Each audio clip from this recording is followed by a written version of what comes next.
This is your 2-minute update here on MSUSpartans.com. I'm your host, Dave Ellis. Michigan State's women's basketball team has played the part of the immovable object all season. They're the #1 defense in the NCAA, but Penn State came in for the second game of the Big Ten season as the irresistible force with the #1 offense in the conference. Which one would win out? It really didn't turn out to be much of a battle at all.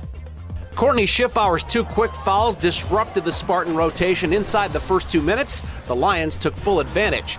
MSU is most concerned with shutting down top scorer Maggie Lucas. They did hold her without a field goal in the first half, but 3 other Penn State players dropped in double figures, and that more than made up for the 12 points Lucas could muster.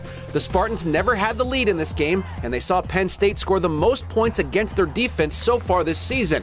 The 76-55 defeat snapped a 4-game win streak against the Nittany Lions and left the green and white at 1-1 in the conference after the first weekend. It just seemed to me like we were out of sync from an offensive standpoint, and once we weren't making shots, it just seemed like all the little things that we had been doing, kicking and making good reads, it just went away. Wrestling hosted a youth tournament at Jenison Fieldhouse in conjunction with their back-to-back dual matches Sunday afternoon. Former MSU All-American Dan Wernsberger is now the coach at Bucknell, and his Bison jumped out to an early lead, taking the first 3 weight classes. But Dan Osterman turned that duel around with a pinfall in his 149-pound match. The Spartans never looked back.